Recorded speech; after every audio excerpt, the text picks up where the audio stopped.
Church के पीछे अश्वत्थामा और मार्कंडेय चुपचाप बेंच पर बैठे थे। उनकी बातचीत मुश्किल से फुसफुसाहट से ऊपर थी। तुम ईसा मसीह से मिले थे, है ना? मार्कंडेय की आवाज में शांत जिज्ञासा थी। उनकी नजर अश्वत्थामा पर टिकी थी। अश्वत्थामा की आंखें भटकीं, एक ऐसी याद में खोई जो दूर भी लगती थी और दर्दनाक रूप से करीब भी। एक ठहराव के बाद उन्होंने धीरे से सिर हिलाया। क्या तुम्हें वह याद है? वह कैसे थे? अश्वत्थामा ने गहरी सांस ली और फिर बोले। उनकी आवाज धीमी और सम्मान से भरी थी। वह सबसे गहरे अंधेरे में रोशनी की भांति थे। जहां कोई उम्मीद न हो वहां आशा थे। उनका स्पर्श, यह उन बोझों को भी हल्का कर देता जिन्हें तुम्हें पता भी नहीं था कि तुम ढो रहे हो। उनकी मौजूदगी, यह सारा दर्द मिटा देती, जैसे सुबह की पहली किरणें रात के ठंडे शिकंजे को भगा देती हैं। मार्कंडेय और करीब झुके, उनकी उत्सुकता बढ़ रही थी। और उन्होंने तुमसे क्या कहा? अश्वत्थामा के होठों पर एक हल्की, लगभग उदास मुस्कान छू गई। उन्होंने धीरे से सांस छोड़ी, उनकी आंखें समझ की छाया से भरी थीं। मुझे याद नहीं। शब्द सादा थे, फिर भी उनमें एक वजन था जिसे मार्कंडेय को यकीन नहीं था कि वह कभी पूरी तरह समझ पाएंगे। मार्कंडेय ने उन्हें गौर से देखा, उनके चेहरे पर चिंता उभर आई। अश्वत्थामा, तुम उसकी मदद क्यों कर रहे हो? तुम उसके सफर के खिलाफ थे। तुमने इसे बेकार कहा था। तो अब तुम इसका हिस्सा क्यों बनना चाहते हो? अश्वत्थामा उनकी ओर मुड़े, उनकी नजर भावहीन थी। उन्होंने कैप्सूल की बोतल निकाली और कुछ गोलियां निगल लीं, लेकिन चुप रहे। इसके बजाय उनकी आंखें फिर से वेदी की ओर मुड़ गईं, जहां ग्रेस अभी भी घुटनों के बल बैठी थी। अचानक ग्रेस की आंखों के सामने एक तेज रोशनी चमकी। उसका शरीर अकड़ गया और फिर वह जमीन पर गिर पड़ी। ग्रेस, मार्कंडेय ने चिल्लाकर कहा, घबराहट में आगे दौड़े। अश्वत्थामा उनके पीछे आए, उनका चेहरा तनावग्रस्त लेकिन नियंत्रित था। ग्रेस का दर्शन तीव्र और जबरदस्त था। उसने लकड़ी का एक डिब्बा देखा जो जटिल डिजाइन वाला था, हल्का सा चमक रहा था जैसे उसमें कोई शक्तिशाली चीज हो। उसके पास एक खूबसूरत चीनी महिला खड़ी थी जिसने शानदार पारंपरिक कपड़े पहने थे। उसकी नजर शांत और रहस्यमयी थी। महिला ने कुछ नहीं कहा, लेकिन उसकी मौजूदगी प्रभावशाली थी। फिर दर्शन बदल गया और ग्रेस ने कुछ लोगों को भयानक मुखौटे पहने देखा। वे हमले की तैयारी कर रहे थे। उनकी हरकतें सोची समझी और निश्चित थीं, जैसे किसी अंधेरी शक्ति ने उन्हें नियंत्रित किया हो। ग्रेस हांफते हुए होश में आई, उसका शरीर अनुभव से कांप रहा था। उसकी सांसें रुक रुक कर आ रही थीं और आंसू उसके चेहरे पर बह रहे थे। तुमने क्या देखा? मार्कंडेय ने नरमी से पूछा, उसके बगल में घुटनों के बल बैठते हुए। ग्रेस ने दर्शन का वर्णन किया, डिब्बा, एशियाई महिला और मुखौटे वाले लोग। उसकी आवाज कांप रही थी, लेकिन उसका संकल्प साफ था। अश्वत्थामा ने ध्यान से सुना, उनका चेहरा सख्त हो गया। हमें जल्दी से चलना होगा, उन्होंने कहा, उनका लहजा तत्काल था। मार्कंडेय ने ग्रेस के कंधे पर हाथ रखा। उसे आराम की जरूरत है। हम सूर्योदय के बाद निकल सकते हैं। अश्वत्थामा हिचकिचाए, उनकी प्रवृत्ति उन्हें आगे बढ़ने को कह रही थी, लेकिन वे मान गए। ठीक है, उन्होंने संक्षिप्त लहजे में कहा। लेकिन इसके बाद हम और समय बर्बाद नहीं कर सकते।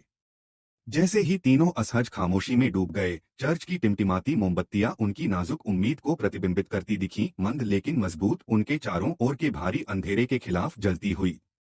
मुंबई, लक्ष्मी का अपार्टमेंट। रात। मुंबई में मीलों दूर एक छोटे लेकिन आरामदायक अपार्टमेंट में लक्ष्मी अपनी मेज पर बैठ काम कर रही थी। उसका फोन कान से लगा हुआ था। खुली खिड़की से शहर की हल्की गूंज आ रही थी, जिसमें ट्रैफिक की हॉर्न की आवाज और कभी कभी गुजरती ट्रेन की गड़गड़ाहट मिल रही थी। सड़क की स्ट्रीट लाइट्स की सुनहरी रोशनी दीवारों पर टिमटिमाती थी, जो लक्ष्मी की चिंतित भौहों की तनाव को दर्शा रही थी। हेलो पापा, उसने गर्मजोशी से कहा। हाय किड, डॉक्टर राकेश की गहरी, स्थिर आवाज फोन से आई, जिसमें हल्की चिंता झलक रही थी। तुमने वो किया जो मैंने कहा था? लक्ष्मी ने अपनी उंगलियों में पेन घुमाया, एक पल रुककर फिर अपने आप में सिर हिलाया। हाँ, मैंने ट्रैकर उसके बैग में डाल दिया, जैसा आपने कहा। लेकिन क्यों? ये सब किस लिए? एक ठहरा। फोन पर खामोशी छा गई, फिर आखिरकार उसके पिता ने जवाब दिया। क्योंकि मैं ग्रेस की चिंता कर रहा हूँ, लक्ष्मी। तुम्हें पता है, ग्रेस का हमारे सिवा और कोई नहीं। जब से वो मेरे लिए काम करने लगी, वो हमारे परिवार जैसी हो गई। लेकिन अब वो सुरक्षित रहने की बजाय मिथकों के पीछे भाग रही है। उनकी आवाज चिंता से नरम हो गई। मैं उसे खोना नहीं चाहता। अगर कुछ हुआ तो कम से कम हमें पता होगा कि वो कहाँ है। लक्ष्मी ने एक आह भरी और अपने माथे को मला। मैं समझती हूँ पापा, मुझे भी चिंता होती है, लेकिन वो बहुत मजबूत है, हम जितना सोचते हैं उससे कहीं ज्यादा। मैं जानता हूँ, डॉक्टर राकेश ने स्वीकार किया। उनकी आवाज में एक पिता की चिंता भरी थी। लेकिन मजबूत होना हमेशा काफी नहीं होता। उन्होंने कुछ और बातें की और फिर कॉल खत्म कर दी। जैसे ही लक्ष्मी ने फोन नीचे रखा, उसकी नजर अपने लैपटॉप की स्क्रीन पर टिक गई, जहां एक टिमटिमाती बिंदु थी। ट्रैकर चालू था, जो ग्रेस की लोकेशन दिखा रहा था, जो अब रहस्यों और खतरे की दुनिया में कदम रख रही थी। सुरक्षित रहना ग्रेस, उसने खामोश कमरे में फुसफुसाया। शहर की दूर की आवाज खामोशी को भर रही थी। हम तुम पर नजर रख रहे हैं, भले ही तुम्हें पता न हो। उसी समय अमेरिका में डॉक्टर राकेश अपनी ऑफिस की मेज पर बैठे थे। उनकी उंगलियां एक दूसरे से जुड़ी हुई थीं और वे गहरे विचारों में डूबे थे। ऊपर लगी फ्लोरोसेंट लाइट्स की हल्की भनभनाहट सुनाई दे रही थी, जो उनकी चिंतित भौहों पर गहरी परछाइयां डाल रही थी। ऑफिस में पुरानी किताबों और एंटीसेप्टिक की जानी पहचानी गंध थी, लेकिन आज रात ये जगह सामान्य से ज्यादा ठंडी लग रही थी। ग्रेस की बेचैनी की याद उनके दिमाग में भारी और परेशान करने वाली थी। वो उन्हें अतीत में ले गई। तुम जा रही हो? डॉक्टर राकेश की आवाज तीखी थी, भरी हुई अविश्वास से। ग्रेस, ये पागलपन है। मेरे पास कोई और रास्ता नहीं, ग्रेस ने जवाब दिया। उसकी आवाज उसके अंदर के तूफान से ज्यादा स्थिर थी। मुझे बार बार वो दृश्य दिखते हैं। वो आश्रम, वो साधु, वो मुझे बुला रहा है। मुझे जाना होगा। वैसे भी यहाँ मेरे लिए कुछ बचा नहीं। मैं बस बैठकर उसे मरते हुए नहीं देख सकती।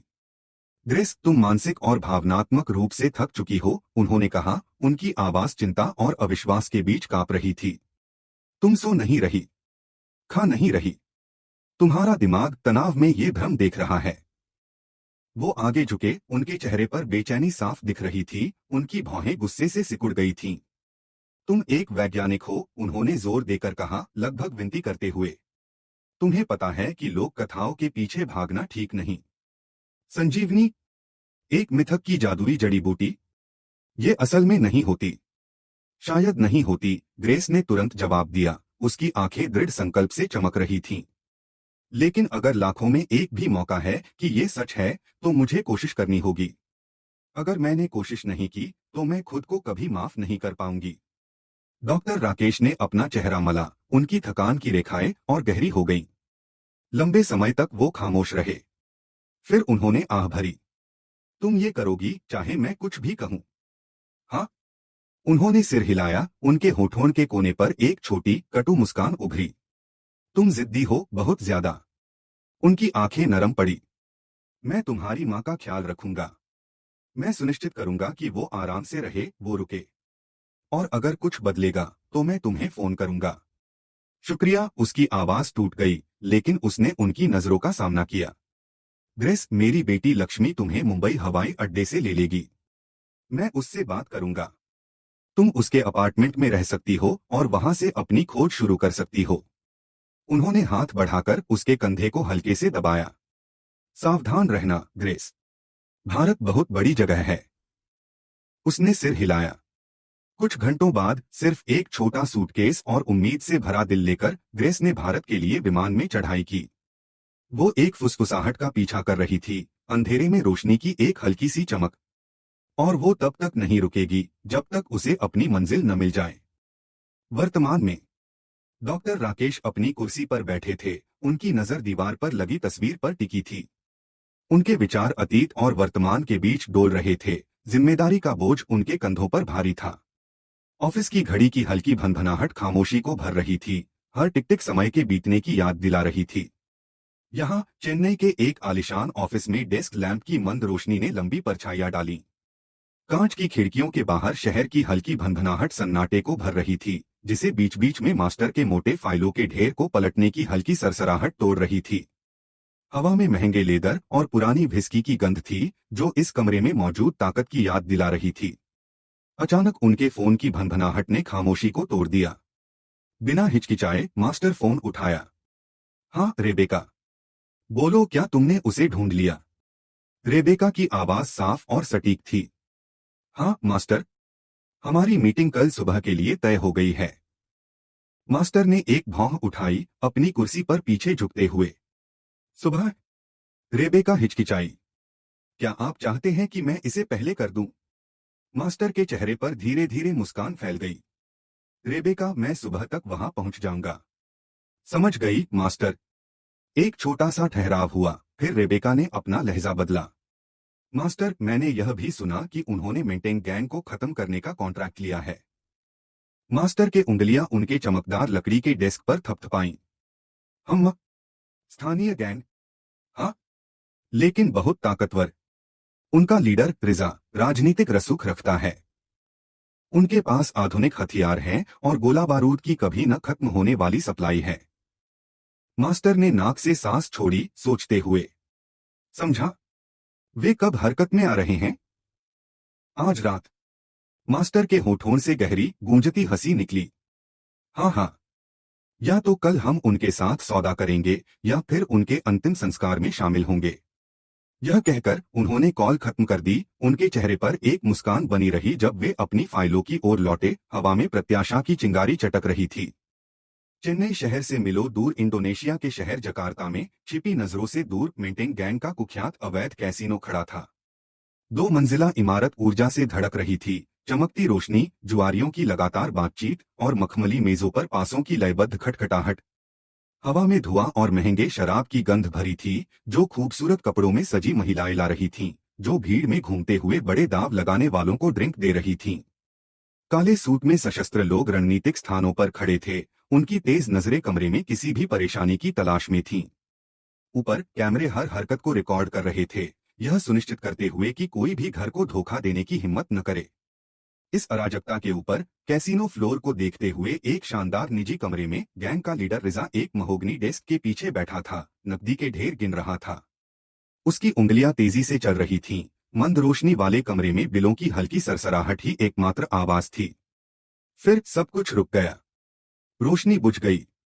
कैसीनो में हाफने की आवाजें गूंजी जब अंधेरा कमरे को निगल गया। कुछ घबराई हुई आवाजें उठीं और फिर एक तेज क्लिक के साथ आपातकालीन रोशनी टिमटिमाई, जो जुआ हॉल में भयावह लाल चमक डाल रही थी। रिजा का जबड़ा सख्त हो गया। ये क्या हो रहा है? इदरीस, जाओ और चेक करो, वरना ये लोग इस जगह को उलट पुलट कर देंगे। हाँ बॉस। इदरीस जल्दी से बाहर निकला। रिजा उस विशाल काले शीशे की खिड़की की ओर बढ़ा जो कैसीनो फ्लोर को देख रही थी। जब तक रोशनी वापस नहीं आती, कोई सौदा नहीं। सभी काउंटर तुरंत बंद करो। उनकी आवाज नीचे की शांत भ्रम में गूंजी। भौहें चढ़ाते हुए वह अपने ऑफिस में लौटा और लैंडलाइन उठाया। जैसे ही उसने रिसीवर उठाया, उसकी रीढ़ में सिहरन दौड़ गई। लेकिन लाइन मृत थी। उसकी नब्ज तेज हो गई। उसने डेस्क की दराज से अपना मोबाइल फोन उठाया, मगर कोई सिग्नल नहीं। उसकी उंगलियां डिवाइस के चारों ओर कस गईं। ये क्या हो रहा है? रिजा खिड़की की ओर वापस गया और जोर से चिल्लाया, अब्बास, अब्बास। नीचे से अब्बास ने जवाब दिया, हाँ सर। क्या तुम्हारे फोन में कोई नेटवर्क है? अब्बास ने चेक किया और सिर हिलाया। नहीं सर, कोई नेटवर्क नहीं। रिजा के पेट में एक बीमार करने वाली डर की अनुभूति बैठ गई। इदरीस कहाँ है? उसे बुलाओ। तब इदरीस दिखा, खून से लथपथ।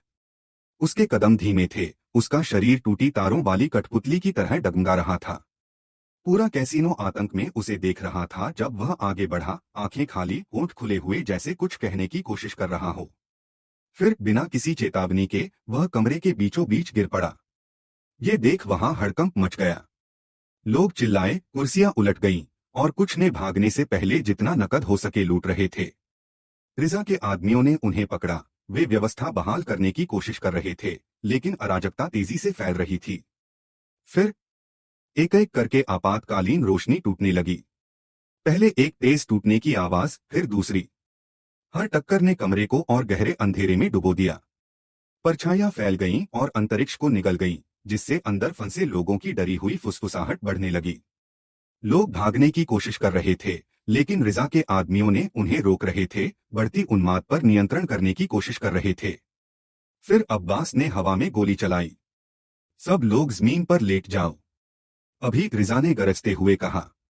अब्बास, जो भी खड़ा दिखे उसे गोली मार दो। दूसरी गोली की आवाज गूंजी और सेकंडों में जुआरी मीन पर लेट गए, उनके सिर पर हाथ रखे हुए। केवल रिजा के आदमी खड़े रहे, बंदूकें ताने हुए, उनकी आंखें बेतहाशा इधर उधर देख रही थीं। लेकिन वहां कोई नहीं था। कोई जबरदस्ती की घुसपैठ के निशान नहीं थे। कोई दुश्मन नजर नहीं आ रहा था। फिर धातु की एक चमक। शूरिकेन हवा में सीटी बजाते हुए आए, बाकी आपातकालीन रोशनी में कटते हुए। आखिरी बल्ब फट गए, पूरे कैसीनो को पूरी तरह अंधेरे में डुबो दिया। अपने ऑफिस से रिजा ने मुस्कुराया, आने वाले कयामत से बेपरवाह। उसने एक सिगार जलाया, धीरे से सांस छोड़ी। मुझे पता था तुम आओगे, उसने बुदबुदाया। और मैं तैयार हूं। अब्बास, हेलमेट। उसके 25 चुनिंदा गार्ड्स ने अपने इंफ्रारेड हेलमेट पहन लिए, उनके वाइजर काले कमरे में लाल चमक रहे थे। प्रत्येक आदमी ने मशीन गन पकड़ रखी थी, तैयार और निशाने का इंतजार कर रहा था।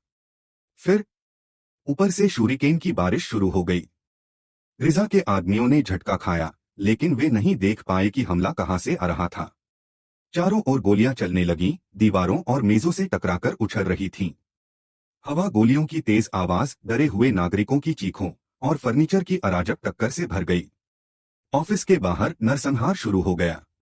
आदमी एक एक करके गिरने लगे। पोकर की टेबलें खून के छींटों से रंग गई।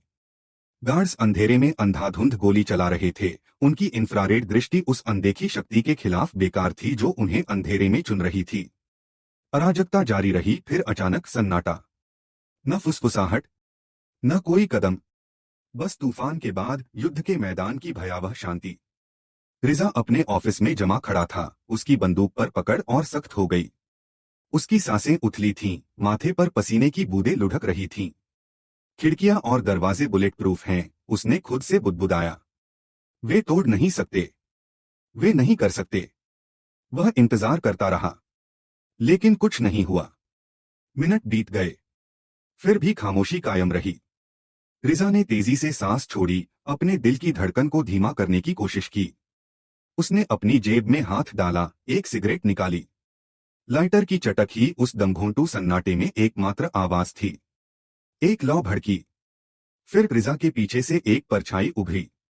तुम्हारे पीछे। रिजा की दर्द भरी चीख खाली कैसीनो में गूंज उठी। यहाँ चेन्नई शहर का ये प्राचीन चर्च चुपचाप खड़ा था। इसकी ऊंची पत्थर की दीवारें सदियों पुराने रहस्यों को फुसफुसा रही थीं। ठंडी हवा में पुराने कागज और पिघली मोमबत्तियों की गंध बनी हुई थी। अश्वत्थामा एक बेंच पर असहज नींद में डूब गया था। उसका चौड़ा शरीर आराम में भी कड़ा था। उसकी सांसें स्थिर थीं, लेकिन उसकी उंगलियां हल्के से हिल रही थीं, एक योद्धा जो कभी पूरी तरह शांत नहीं हो सकता। उसके शरीर पर निशान थे, जो लड़ी गई लड़ाइयों, सहन किए गए दर्द और उन राक्षसों की कहानियां बयान करते थे, बाहरी और भीतरी, जिन्हें उसने अभी तक हराया नहीं था। कुछ कदम दूर ग्रेस मार्कंडे के पास बैठी थी, उसकी उंगलियां अपनी फटी हुई चादर के किनारों को कसकर पकड़े हुए थीं। नींद उससे कोसों दूर थी। उसका दिमाग एक युद्ध का मैदान था, जो उस अराजकता को दोहरा रहा था जिससे वे मुश्किल से बच निकले थे। अनजाने का बोझ उसके सीने पर भारी था। उसके पास मार्कंडे पैर मोड़कर बैठा था, चुप लेकिन हमेशा सतर्क, उसकी बेचैनी को भांपते हुए। आखिरकार तनाव एक तेज सांस के साथ टूटा। वह क्या था? ग्रेस की आवाज मुश्किल से फुसफुसाहट से ऊपर थी। वह बूढ़ा आदमी। वह कुछ पल पहले अश्वत्थामा का इतना आभारी था, और फिर अचानक उसने उस पर हमला कर दिया, उसे चाकू मार दिया जैसे वह पॉसेस्ड हो। और वह औरत। मुझे समझ नहीं आता कि वहां क्या हुआ। मार्कंडे की नजर स्थिर रही, उनका चेहरा शांत लेकिन गहरी समझ से भरा था। वह श्रापित ऊर्जा थी। ग्रेस ने उनकी ओर देखा, जवाब की बेताबी में। वह आगे बोले, उनकी आवाज संतुलित थी। यह एक प्राचीन तकनीक है जो किसी को अपनी चक्र संवेदनाएं खोले बिना कॉस्मिक ऊर्जा का उपयोग करने देती है। ग्रेस की भौहें सिकुड़ गईं। क्या तुम ऐसा कर सकते हो? नहीं, मार्कंडे की आंखें गहरी हो गईं। यह पूर्वी अफ्रीका से शुरू हुई। उपयोगकर्ता अपने शरीर पर टैटू बनवाते हैं, चिन्ह जो कॉस्मिक एनर्जी को सोखने का काम करते हैं। जितने ज्यादा टैटू, उतनी ज्यादा एनर्जी वे पकड़ सकते हैं। लेकिन इसमें एक पेंच है। ग्रेस और करीब झुकी। कैसा पेंच? उनके पास चक्र नहीं होते, जिसका मतलब है कि वे कॉस्मिक एनर्जी को स्वाभाविक रूप से स्टोर नहीं कर सकते, उन्होंने समझाया। इसे उपयोग करने के लिए उन्हें इसे भ्रष्ट करना पड़ता है।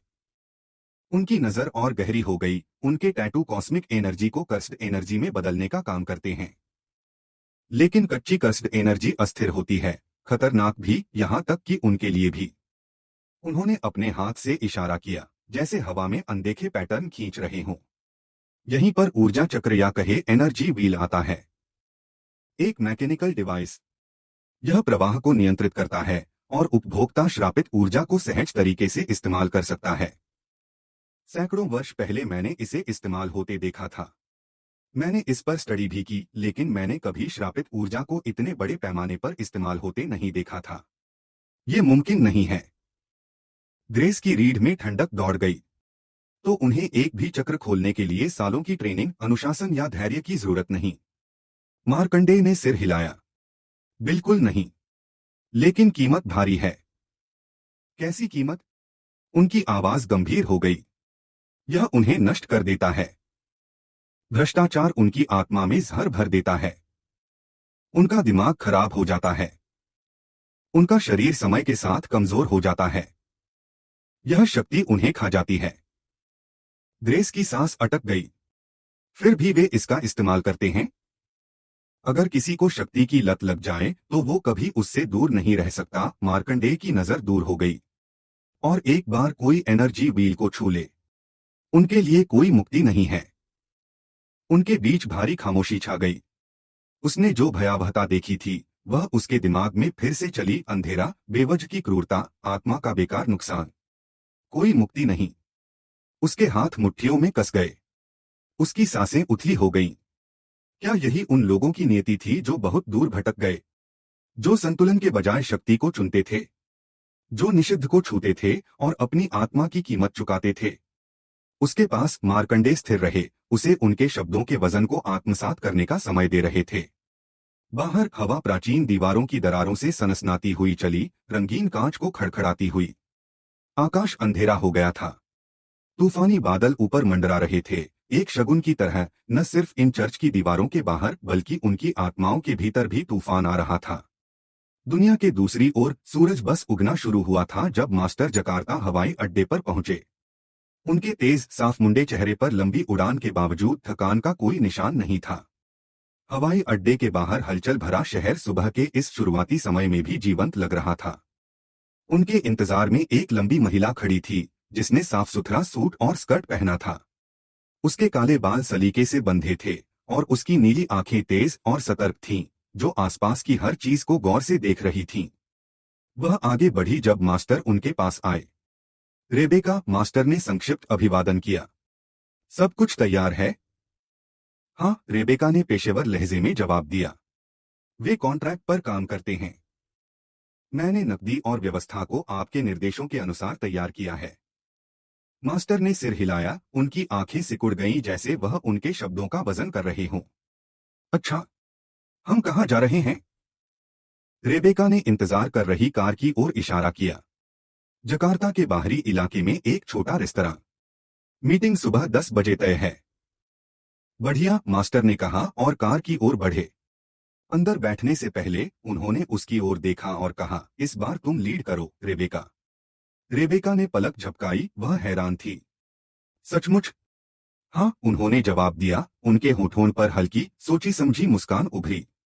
अब समय आ गया है कि तुम नेतृत्व की जिम्मेदारी लेना शुरू करो। रेबेका ने अपने कंधे सीधे किए, उनका चेहरा दृढ़ था। मैं आपको निराश नहीं करूंगी, मास्टर। मास्टर ने धीरे से हंसा और कार में बैठ गए। मुझे आश्चर्य होगा अगर तुमने ऐसा किया। रेबेका उनके साथ कार में शामिल हुई और वे जकार्ता की जीवंत सड़कों से ड्राइव शुरू करने लगे। उनके बीच का सन्नाटा शांत था, लेकिन खुद को साबित करने की उनकी दृढ़ता हवा में भरी थी। जैसे ही वे शहर के बाहरी इलाके के करीब पहुंचे, रेबेका ने मास्टर की ओर देखा, खामोशी तोड़ते हुए। यह मीटिंग, यह जोखिम भरी है ना? आउटसोर्सिंग में हमेशा जटिलताएं आती हैं। सब कुछ जोखिम है, रेबेका, मास्टर ने जवाब दिया। उनकी नजर गुजरते दृश्यों पर टिकी थी।